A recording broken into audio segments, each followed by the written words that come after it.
Hello, welcome back. I'm Eleanor. Thank you for coming.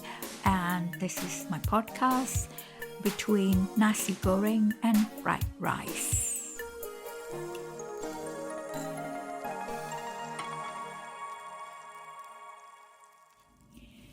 Hello, Naz. Good morning. Thank you so much for coming. And can I ask you to introduce yourself, which is much better than me trying to do it? Hi, Eleanor. I'm happy to be here. Such an honor to be interviewed by you.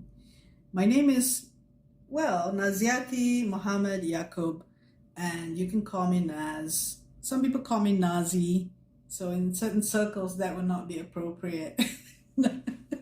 So that's an introduction, and I'm 62 years old. I retired from government service a couple of years ago, and I'm self-employed. You were a lecturer, weren't you?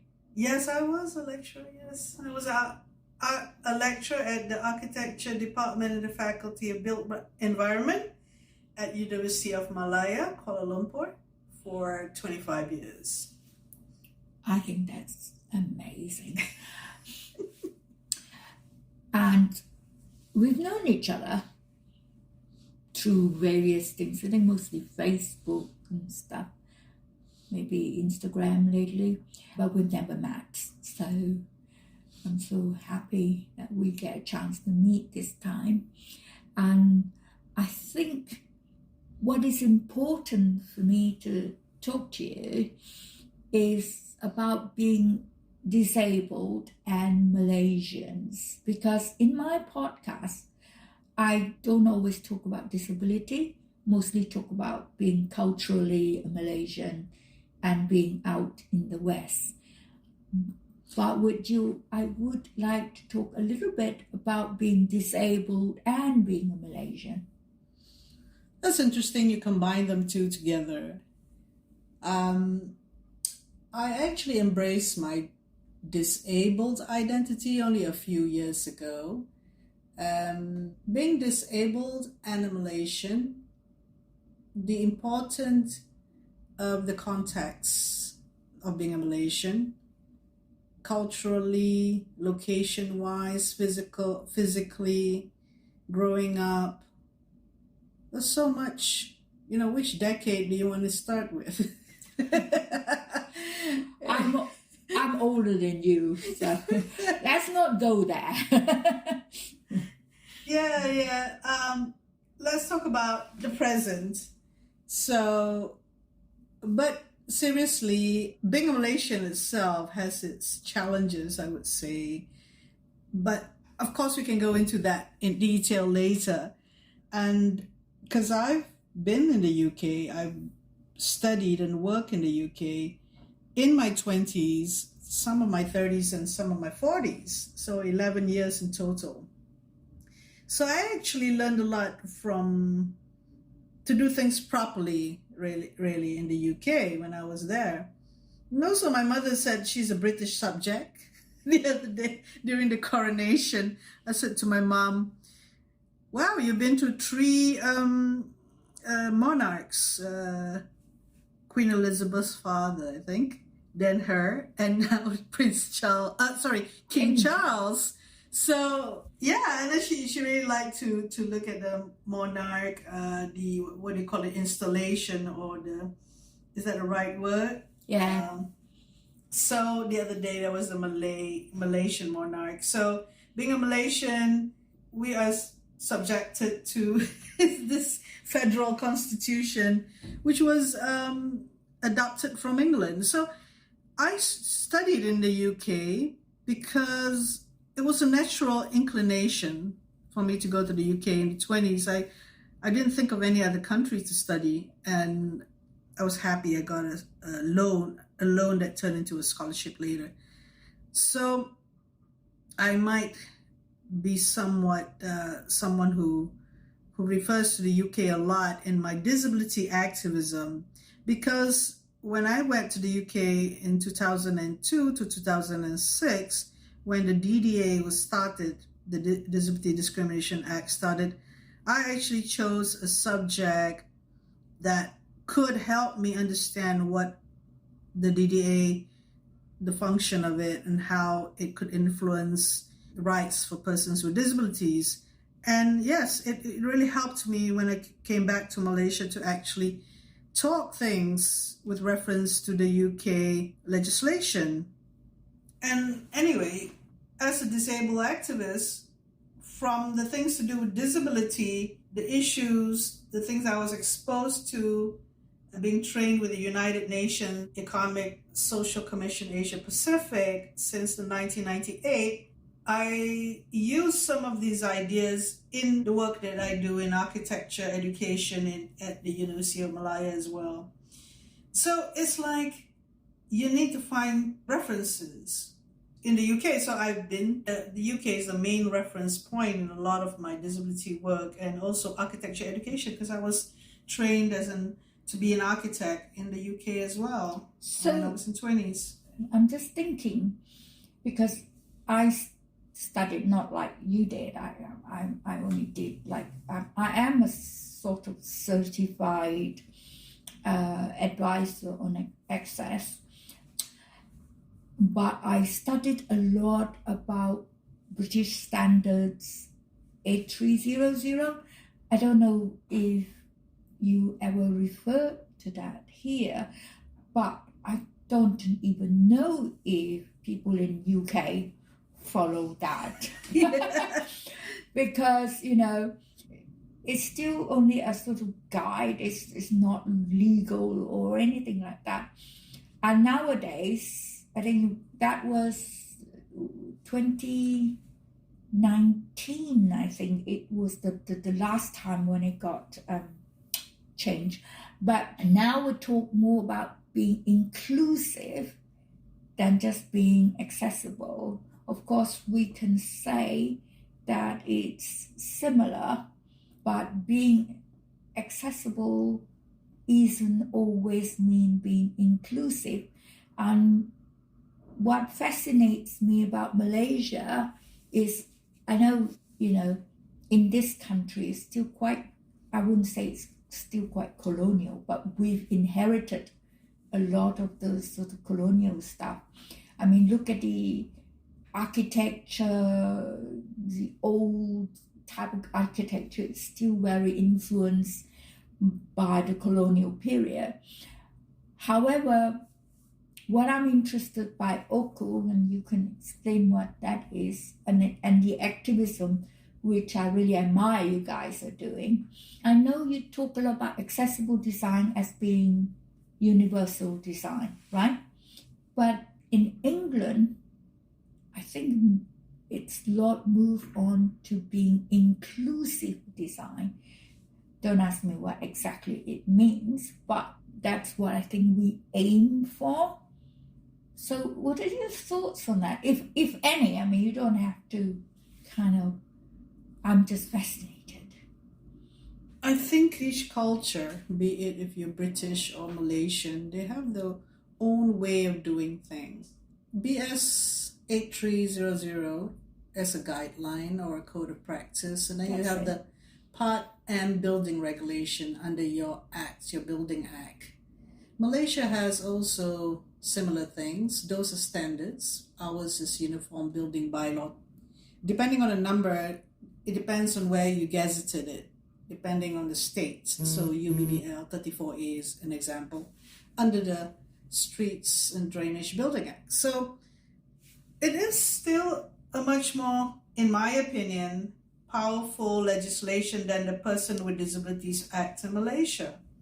Because the Person with Disability Act since 2008 is merely an administrative act. We don't have a Disability Discrimination Act or even the Equality and Diversity, I forgot what the name Equality is. Act? Equality Act, yes, from 2010. 20, yeah. So what I'm trying to say is that from someone who teach architecture and also part of the architecture industry and fraternity in Malaysia, we've yet to see the profession embrace universal design or inclusive design. if we want to talk about terminology, we could go that way. Inclusive means there's something, a majority, and you want to include everybody. And this is interesting. Even the Japanese was kind of confused with the universal design.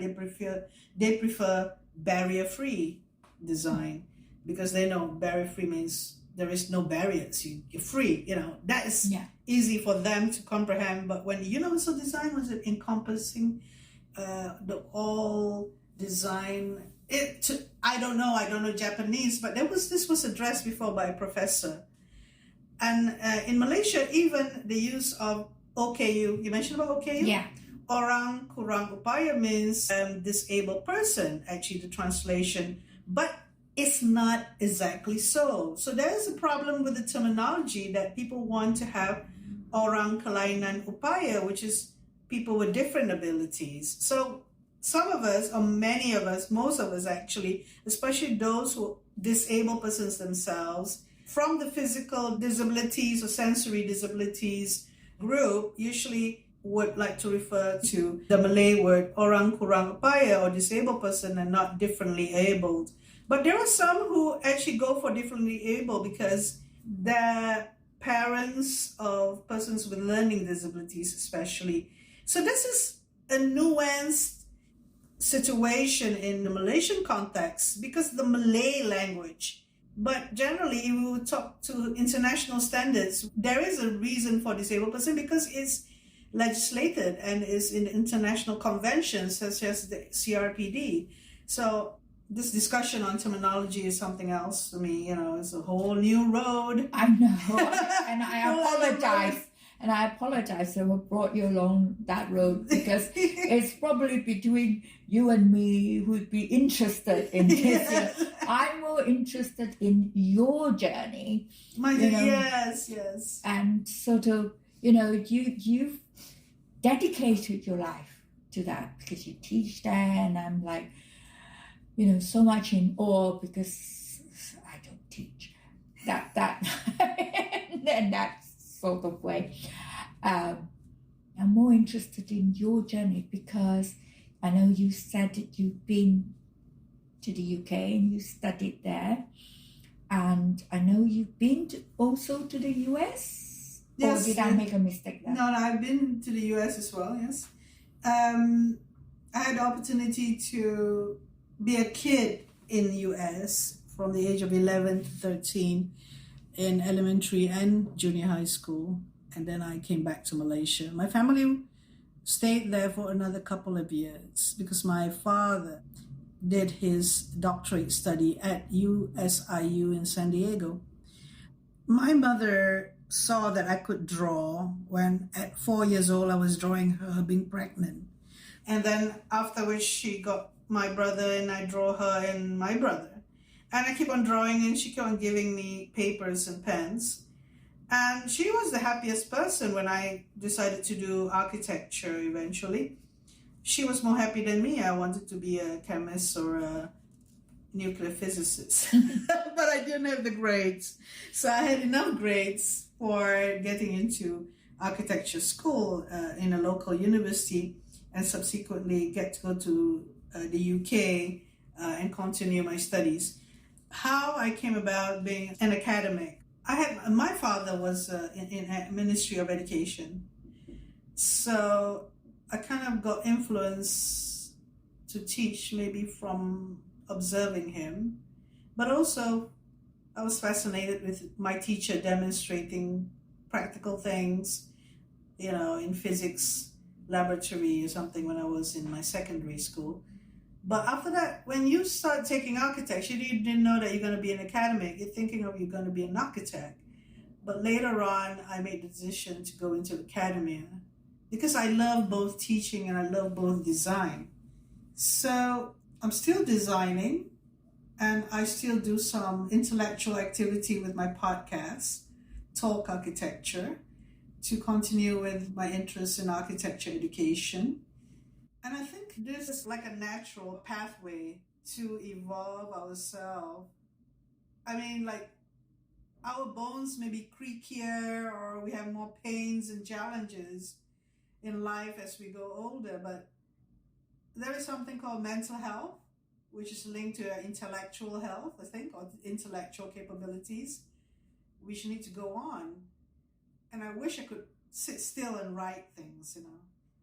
The only accomplishment that I did was doing my PhD thesis. That was the only completed publication, which I never actually published. It's like, yes, the title was Accessibility to Historic Public Buildings Development Control Process in England and Wales. But because it was specific to that transition point or that time when they had the DDA, and it was beautiful. I did a case study of the grade 2 listed. Actually, I couldn't get a grade 1 listed. I asked St. George's Hall in Liverpool. I asked to do that, but I didn't get permission. Instead, I had to travel all the way from Salford to Swansea to do the Maritime Museum at that time. That was my case study. But I had other methods to collect data, like Delphi method and interviews. Yeah. I want to do that again. You know, I want to collect data and write something. Yes. Yeah, you should. It's not late. I went, one of the things that I came back with, one of my previous podcasts was with David Kahn, and we both talk about the concept of balik kampung. And one of the things I said, I don't know if I can come back to Malaysia, is because of the accessibility issue. Using a wheelchair is a bit of a nightmare in Malaysia to negotiate roads and things like that.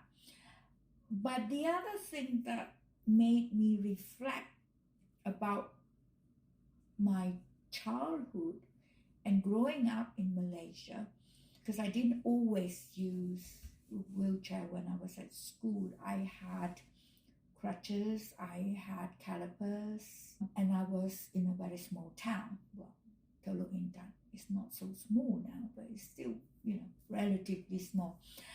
One of the things I realized, and it's not just by coming back, is that I was very fortunate. Fortunate in that my parents gave me the opportunity to go to UK to study, because the universities here, University of Malaya, wasn't accessible, and I don't know if it is accessible now. And I met someone recently in Penang who is also a power wheelchair user,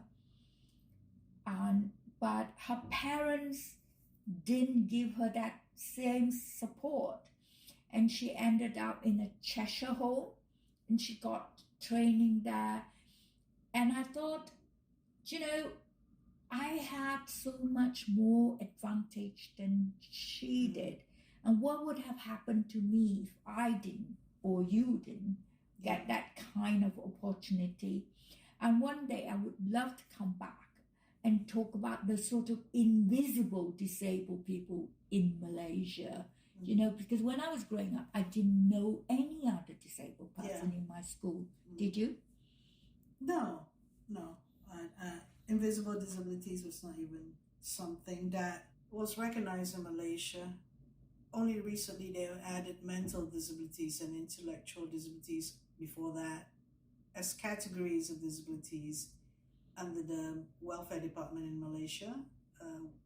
I mean, those people who are invisible disabled people, because they don't generally have a voice. Yes, I can understand. Yeah, I don't mean people with learning difficulties or people, like who are autistic or anything.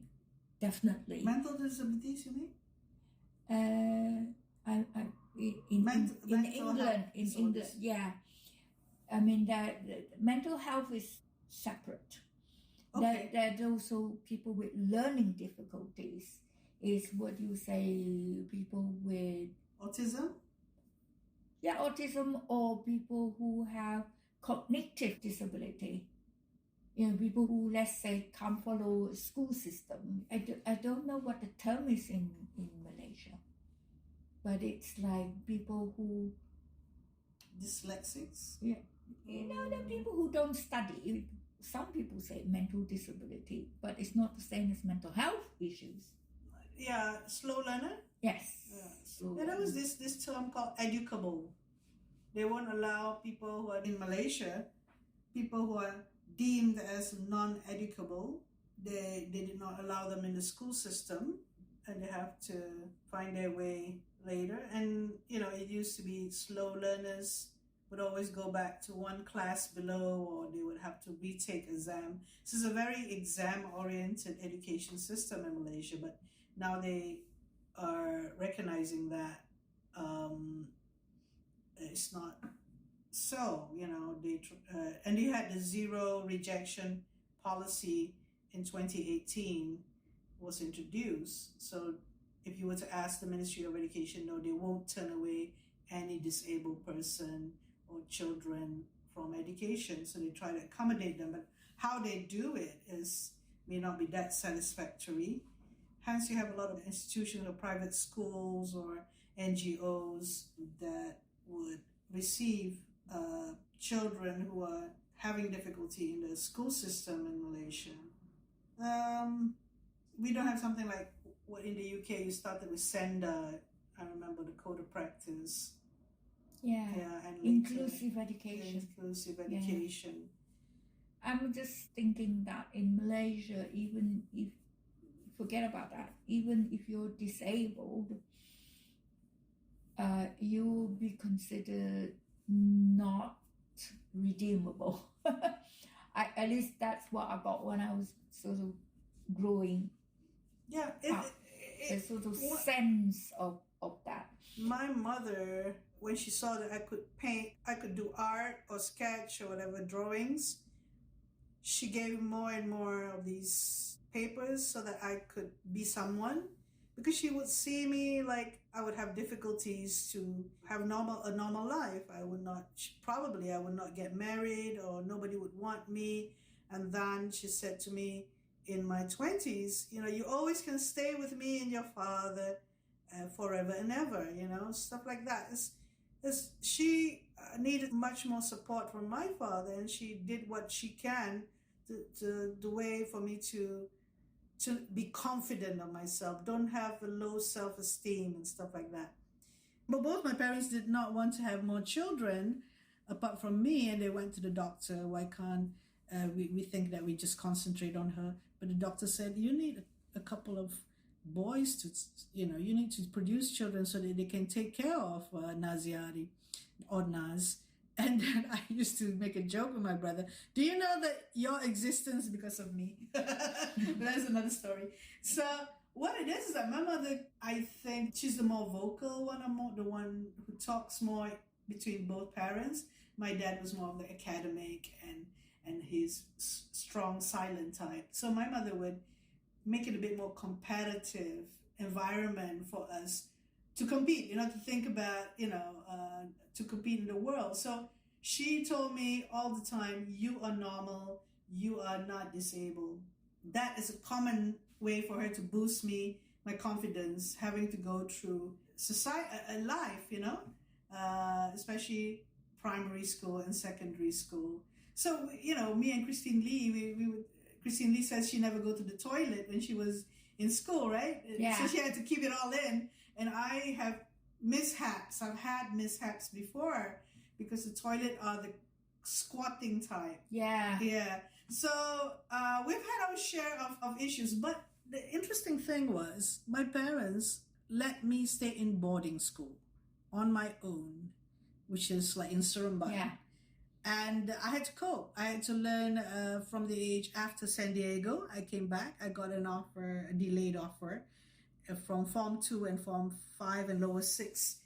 And I lived in a hostel. And when I went to university, in local university, I lived in a hostel and tried to figure out how to use the toilet myself, in whatever way, and deal with whatever problems that I have to address. As you know, I have polio. I'm physically disabled. Now I'm using crutches and I'm using a wheelchair for long travel, if I can. But at that time, I didn't use any assistive device. But my paralysis of the lower limb. So you know, it is just in Malay we call it redah. Just go for it, you know. Yeah, I mean that's what I always say. You know, don't talk about innovation when you're a disabled person. You do that every day because you have to. It's not you're thinking, oh, I can be an innovator. No, because you have to do it to survive. You know, to make do. But if we could sort of move on to being survival and stuff like that in Malaysia, how about, you know, you've been to the UK and now you live in Kuala Lumpur. Yeah. I think you were working in London as well. I've been fascinated in asking, you know, what do you think about accessibility in KL? I know you're involved in a project right now. Yeah. And I don't want to, well, I guess I am asking you to compare it with London because a lot of my disabled friends in London complain, and I don't always, because I don't want to, it seems such a sport. You know, if I say, well, you haven't been to KL, you really don't know what inaccessibility is like, you know, because they would say, don't compare, we're talking about it here now. Okay. You know. Yeah. So, I mean, my impressions of KL is, I don't know how I would survive here. You know, because going about A from B, because I went to Central Market yesterday, I needed to hire a wheelchair accessible van to take me. Yeah. You know, I suppose if I live here, I might have my own to drive me around. But KL traffic is just crazy. But let's just talk about capitals. When you come to capitals, there's KL and that's London. Maybe unfair to compare. But yeah, if we want to compare, but maybe you don't. Since 2010, Kuala Lumpur, the mayor at that time started on an agenda to make Kuala Lumpur an inclusive city or barrier-free. They like to use the word barrier-free at that time. And in the earlier as well, the Petaling Jaya, which is a council next to Kuala Lumpur. Kuala Lumpur has a different way of administration. It's through the Federal Territory Ministry. But Petaling Jaya is through the Selangor State government. But I think that I know that the background that came about, the need to make it inclusive. However, it's left to be desired on the ground, the little kinks or the little bumps of transfer, if you use a wheelchair from the road to go onto the pavement and you can't get on it and it's steep or it's not well designed and not properly done. It took a long time, actually. There were little funny bumps, a little curved bump at the end, you know, when you call it a step ramp, right? And I was thinking, why did they go and do this? Where lies the problem? Of course, being active and also complaining or giving advice to the Kuala Lumpur City Hall, I was an access inspector since 2010 or 2012. I think when they started this programs. And I know that the Kuala Lumpur City Hall, they did a series of training on accessibility, and now they're doing access auditing training as well, as I know for a fact. It's kind of reassuring that Dato' Maimuna Sharif, or is it Dato' Sri, I forgot her real title, but she is the newly elected Kuala Lumpur mayor. So it's always a top-down endeavor. To me, it's more top-down in Malaysia than the grassroots or the disabled person. There have been demonstration, or there have been, shall we say, disabled persons going onto the streets with banners and posters, trying to put forward their rights, you know, in terms of accessible accessibility and all that. I can talk about that, but a lot of things are from top down. So if you have an officer, the highest ranking officer in Kuala Lumpur City Hall, I've known her since she was in Penang and working in the council. And then she went to Nairobi and she became the, recently, the head of the UN Habitat. And then now she's back as a KL mayor. And she was involved with some accessibility workshop at that time in the year 2000. So this is like individuals whom will have the vision and use whatever the institution mechanism to trigger the legislation or the policies. Similar to Uniform Building Bylaw 34A, it was gazetted in most of the states except for Sabah by the year 1999. But it's up to the head of state or of the particular state government or the ministry or the mayor to trigger it, to make it like implement it properly. So the design on the ground, why the pavement's like that, is through trial and error. They could renovate the pavement 3 times over to get it right. This is my inside information that I understand it. Yeah. So, I've talked with some of the officers, being like an access inspector that I was. There were quite a few of us. We were asked to have a look and give feedback on what's happening to the accessibility, especially the street environment. As for the building themselves, they do vet the drawings or development or the planning approval or building approval. They do check for whether you have accessible toilets, you have ramps and so on. But, I wanted to say this earlier.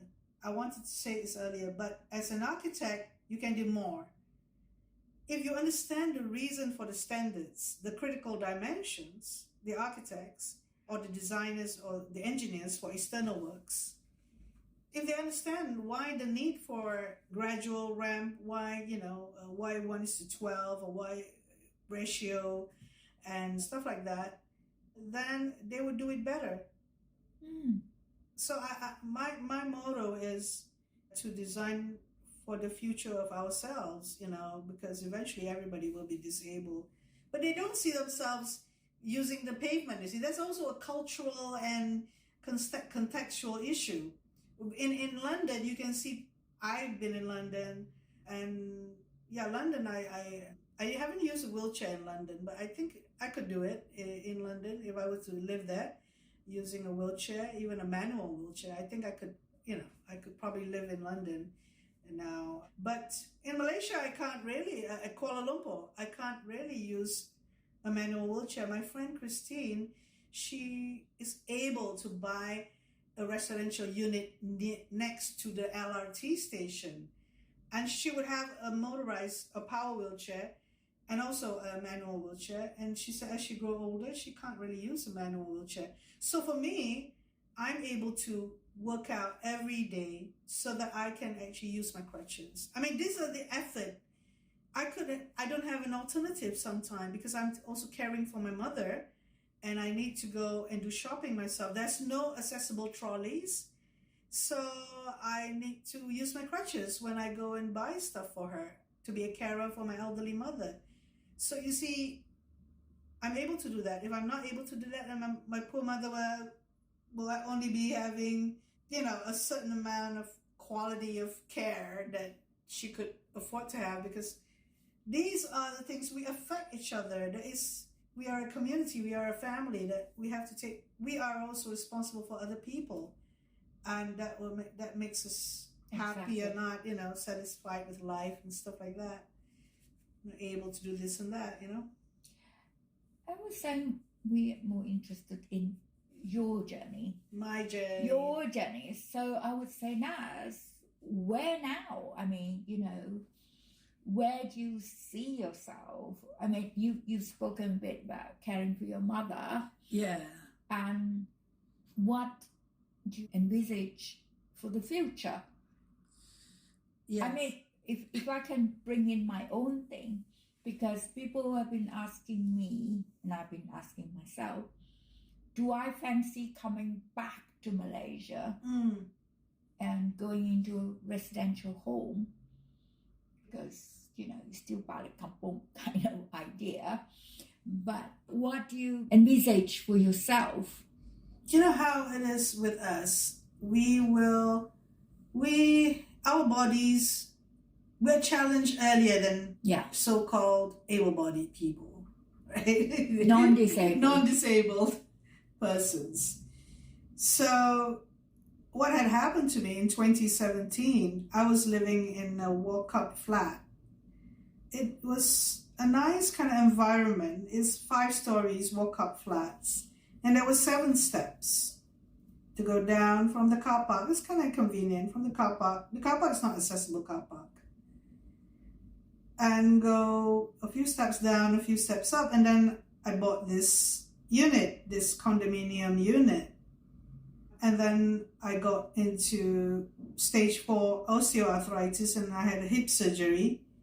And somehow, common property in a condominium unit, you cannot alter them. But I managed to convince the building manager and people who were living in the same blocks, there were about 10 units up the stairs or down the stairs, to agree that to break down this particular wall, I had to convince them with a contractor that it's not structural and put a 1:10. It's not a 1:12, which is ideal. 1:10 steel ramp that somehow a friend of mine decided to pay for it. And also, as I renovated the 1 bathroom, there were 2 bedrooms. Each has an ensuite bathroom. One had a bathtub and the other didn't. So I raised the floor and made it accessible. But when I put a new toilet, I had to go and bathe on the toilet because I couldn't get to the space after it where I brought down the heater and the shower head. But later when I could use the grab bar and shift myself. So what I'm trying to say is that I've already accommodated myself. I've already envisioned how I needed accessibility done because of this incident that happened where I couldn't use both legs for a while because after the hip surgery, I couldn't use it. And I had to work so hard to get my upper body stronger because previously I didn't do that. And there are pains and aches that comes with it when you use more of your upper body. And there are pains and aches with using the crutches. So what now, when you say what now, is through my experience, I decided to go into home modifications. I created a startup with the focus on wanting to do a system where you could age in place, because I know that a lot of people, as they grow older, they need to have assistance. I mean, in the UK, you can get such funding to upgrade your houses. Not easily. Not easily, though. Yeah. But that's also the street environment and the house environment. But of course, my street, I still depend on the car from the situation that I'm in. So what would be ideal, of course, is a residential, like similar to what Christine tried. She was preparing for being older as well. And a power wheelchair. I can't really use my power wheelchair where I'm at now. So I'm helping out as well with ideas with people who are wanting to do a universal design village or something for persons with disabilities to age. It's always an isolation thing. When it comes to traveling around, you need your accessible vans, it always costs more. Yeah. When you're disabled in Malaysia, there is a gap between if you're disabled and you're poor, you don't have money or you don't have enough money to actually get accommodation or a life that you can be more independent. Carer fees are a lot of money in Malaysia. You can make money out of residential homes actually, because that's the way it is. And there seem not to be there's no policy for aging in Malaysia. Unlike in Singapore, they're having aging population agenda for 2050, already started. In 2016, they're starting to do the universal design mark, in Singapore. Why we refer to Singapore, obviously, they're the neighbors and we always refer to them. But on our part, we haven't really, there's nothing to show from the government a policy for the seniors or older persons. I would rather use the word older person than elderly because it seems like But yeah, I mean, we're on our own. Where we, as a government servant, I don't have much pension money, so I still have to work. I would love to go and like sit around and draw and sketch and paint and do things that are less strenuous. But I do have a company in which I try to get jobs to do accessibility audits and design reviews and training programs. I mean, I think wherever we are, when it's disabled people, we have to think. I mean, even in the UK, I don't think that they plan. And in fact, if anything, friends of mine through Inclusion London, they've just protested about the lack of accessible accommodation. Not just in London, but everywhere, I imagine. It's just like hunting for a needle in a haystack when you need somewhere to live that's accessible. And it's so much going on. I mean, so much to talk about, what's the problem in London. And it's different from here. What is not different is that we have to figure it out for ourselves.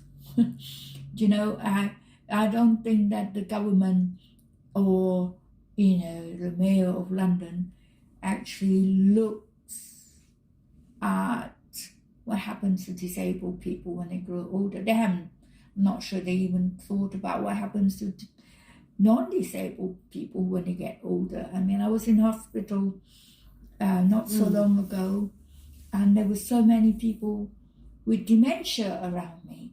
Yeah. I was thinking, what happens then? And also our mental health, because that has an impact on all of us. Mental health and physical health are very often connected. I mean, how can you have good mental health if you've got nowhere to live? If you're homeless, that sort of thing. But thank you so much. And I'm just wondering if you have any sort of like words of advice or wisdom that you want to add.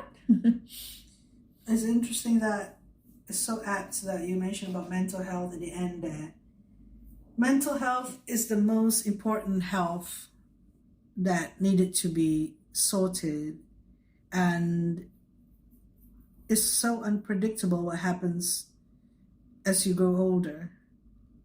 So with a strong mental health, how do you get a strong mental health? It's like you have to understand or be mindful or be self-aware of what's happening to you and the things that's happening to your body and your mind, and have a good night's rest and have a good morning routine, a good evening routine before you sleep, and do some meditation as well as doing creative expressions. Creative expression could be so many things. Playing a musical instrument, doing art, taking that time to do, or writing creatively, writing a journal. Writing a journal is so important in terms of unpacking the thoughts so that you can have a restful sleep at night. And also, it's very useful to actually write something in the morning, even if you were writing an article or a book. The best thing is early in the morning. The reason I'm giving this is it's a very general sort of a range of advice that I had to go and research on with regard to having had to go into a situation where I had a mild episode of depression and having to read in between therapy sessions how to cope with things, how to be less angry, how to be less anxious and more fearful. Because in life it's unexpected, like the death of my brother, for example, and there I go being depressed again. I had to pick myself up. So it's the day-to-day things that you do. You can be drinking too much, or you can be eating too much, or something can be going on which is a coping mechanism. Actually, it is not a negative thing, but as long as you're aware what's happening to you, it's easier to be challenged as you age, in life. So what I'm saying is that for a disabled person or a non-disabled person, eventually the acceptance of disability, which will surely come to anyone, has to do first with mental health and readiness to prepare for such things to happen in your life. Thank you so much. Yeah. And let's see what happens. I would love to continue this another time, maybe. Thank you so much, Eleanor, for having me. No, thank you.